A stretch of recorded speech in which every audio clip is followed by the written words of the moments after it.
Hi everybody, I'm Halle Shannon. I'm a junior here at UK studying chemical engineering, and I did my research with Dr. Escobar in the UK Center of Membrane Sciences. So a big problem faced in the world today is water scarcity. This is a really big issue because a lot of people don't have access to clean water. And a potential solution to this problem is using polymeric membranes for water filtration. So as you can see here on the slide, these membranes are used in a sequence, and the pore size of the membrane selectively rejects solutes that are inside the water. So as we go from microfiltration to ultrafiltration to nanofiltration to reverse osmosis membranes, those pore sizes in the membranes decrease and more solutes are able to be rejected, with the reverse osmosis membranes rejecting even ions. So a big problem that happens using these membranes, though, is biofouling, and this happens whenever bacteria grows on the surface of the membrane. This is bad because, one, it decreases the efficiency of the membranes, with bacteria plugging the pores that selectively reject the solutes in the water, as well as potentially risking the quality of the water coming out of these membranes, with bacteria being in the resulting water. So a potential solution to avoid biofouling that we were studying in this study was to attach silver nanoparticles to our membranes. So this has been done previously with a physical attachment to the surface of the membranes, but this was a weak attachment. So what we were looking to do is chemically attach the silver nanoparticles in one stage and have a stronger attachment of those inside the membranes. So looking at our results, we used X-ray photoelectron spectroscopy to determine if there was any silver inside our membranes. What we were looking at is this is a comparison of our original cellulose acetate membranes to our 1 weight % silver nanoparticle and our 2 weight % silver nanoparticle membranes, both before and after our leaching studies, to see if we had a peak at this AG3D point. And this showed us that at every stage we had a peak here, which showed that we successfully had silver attached to our membranes. And so knowing that we had that attachment, we wanted to do some leaching studies to see if the silver was leaching from our membranes. So the initial study that we did was a cross-flow leaching study. This was a cumulative study. So what we did is we filtered water through the membranes for 7 days at a time, and at the end of every day we would take a sample and determine how much silver was leached from that day.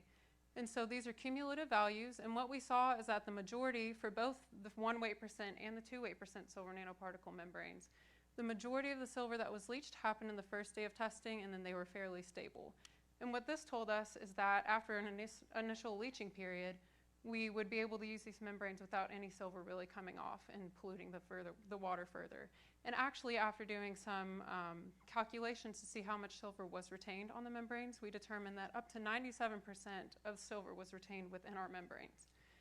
So knowing this, we decided to go to a dead-end leaching study where we filtered batches of water through each membrane 100 milliliters at a time. And so from here, these are the data from each 100 milliliters. And what we saw is that with both membranes, there was a trend of a slight increase of leaching, followed by a decrease of leaching after a few 100 milliliters. And this is a trend that we expected to see after filtering water through in our cross-flow leaching study. So this showed that after a period of time, the leaching was reduced from the membranes and the silver was retained throughout. So knowing that we had a successful attachment and that we weren't leaching silver from our membrane significantly, we decided to do our antimicrobial performance testing. And so for this, we use the bacteria Serratia marcescens. We use this because it grows with a pink tint, so we're able to determine its presence by color technology. So that's what this is. This is our red, green, blue, and color difference, and you can see red, green, and blue on the different axes of this chart. And so what we did here is we used a negative control plate with 0 bacteria on the plate and a positive control plate that was covered in bacteria.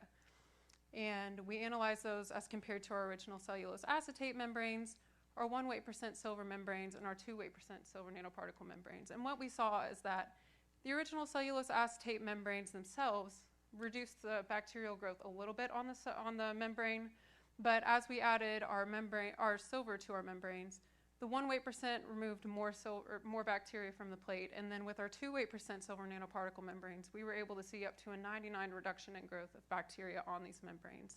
So this was very promising results, showing us that our membranes were able to prevent this bacterial growth as well. So our conclusions from the study was that we had a successful attachment of these silver nanoparticles. We attached them in a way that reduced leaching, And the silver nanoparticles were also able to prevent bacteria from growing on the membranes. Thank you, and I'll take any questions.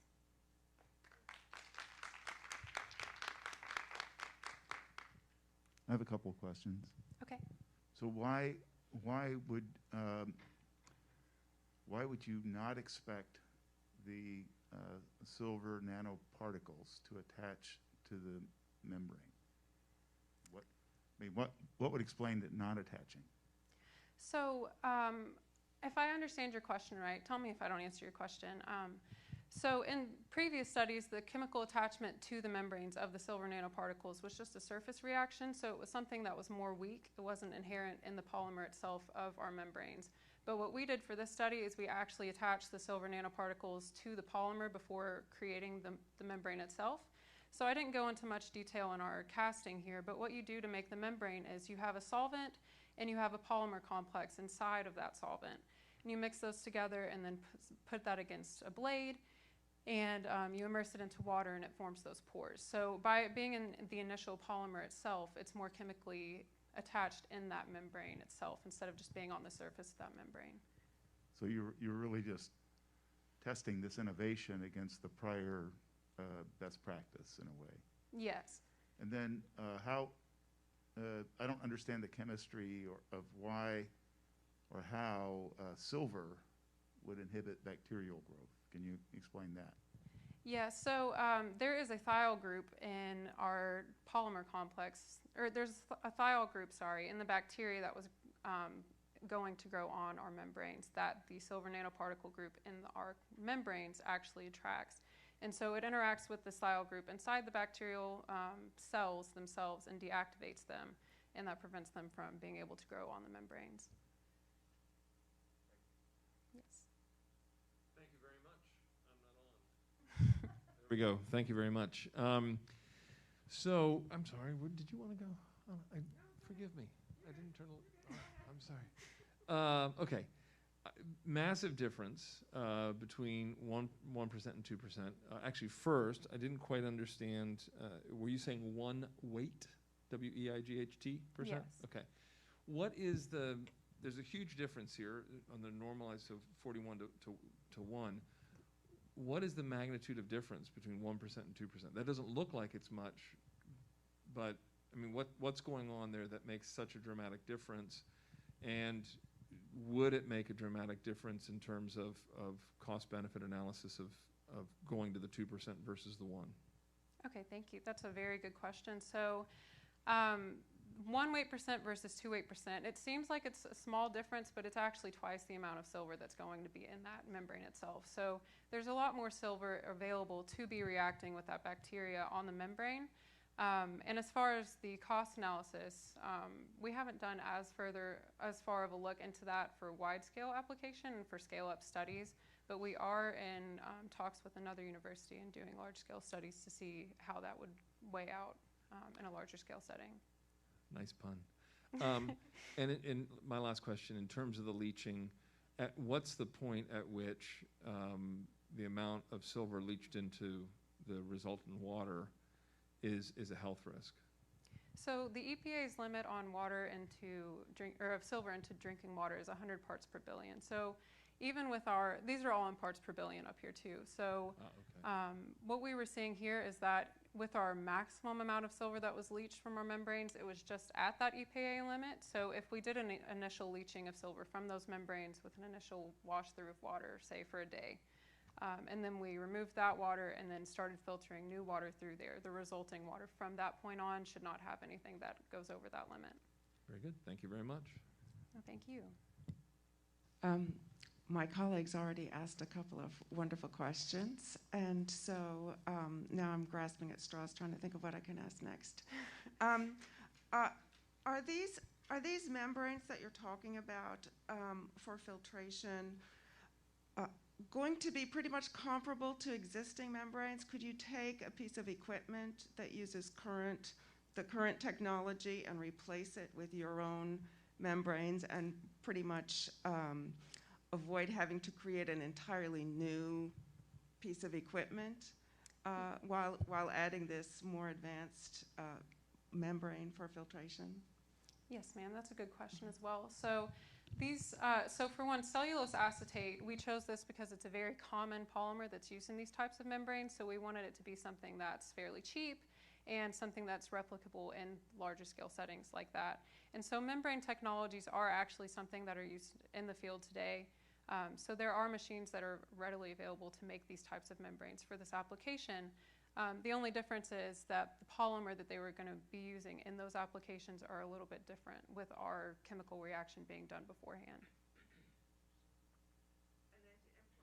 Excuse me, then to implement them in the field, so to speak, to make use of them in a city or in a rural area or something like that, you should be able to use the same kind of membrane in the equipment that they use for their water filtration already. Yes, ma'am. So the qualities of the membranes themselves aren't actually that different than the membranes that are created today with just cellulose acetate. So they have around the same pore size, they're around the same depth, they have most of the same qualities. The only difference is that polymer that's going into it. So they should be able to fit into the technology that's already out there. Thank you.